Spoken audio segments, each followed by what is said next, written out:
Good morning all of you. इसमें हम क्या क्वेश्चन पढ़ेंगे कि हम a particle execute S H M of the amplitude 20 centimetre and time period 4 seconds.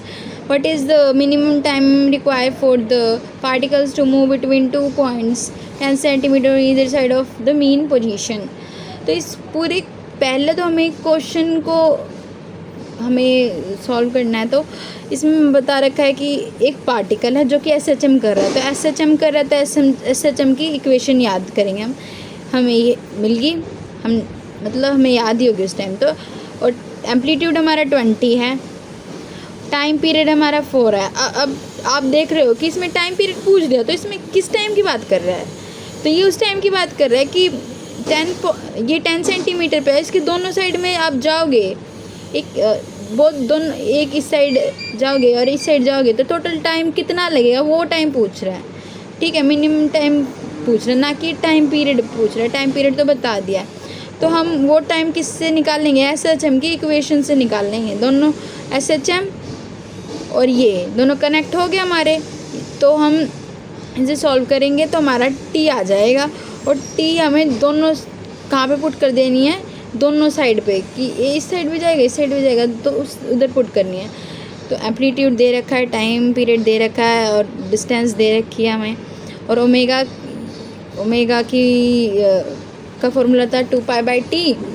और टी की जगह में टाइम पीरियड पुट कर देना है, हमारा आ जाएगा π/2 रेडियन स्क्वायर इनवर्स। तो हमें ये याद रखना है कि ये इसकी यूनिट है। वैसे भी याद रखो और इस क्वेश्चन में भी हमें याद करके हर क्वेश्चन को सॉल्व करना है।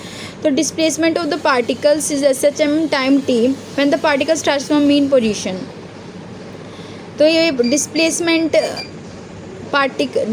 जब पार्टिकल डिस्प्लेसमेंट करेगा तो एस एच एम होगा और टाइम टी में होगा। When the particle starts from mean, जब पार्टिकल मीन से स्टार्ट होगा। तो हमारा यहाँ पे हमने ओमेगा की वैल्यू पुट कर दी इस फॉर्मूले में, और वाई हमें 10 दे रखा था, यहाँ पे हमें एम्पलीट्यूड की वैल्यू पुट कर दी।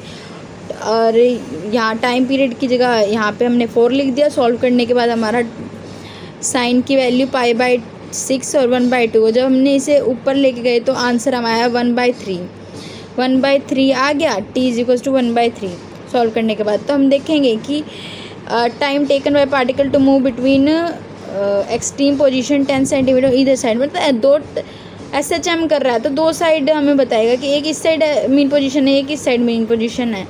तो एक साइड जाएगा तो टाइम टी लगेगा, पर हमारे दो साइड है तो हमारे 2t लगेगा। और टी की वैल्यू 1/3 दे रखी है। टोटल सॉल्व करने के बाद यहाँ पे हमारा आएगा 0.67, जो कि मैंने अपनी नोटबुक में भी एक ये क्वेश्चन भी सॉल्व करके देखा, या आगे भी सॉल्व करके देखा, पर पहले आंसर गलत आया था। जब मैंने इस बुक में करा तब ठीक आया था। तो आप इसे करके भी देखो, कई बार मल्टीपल टाइम्स करके देखो। Thank you for watching my video and please share and subscribe.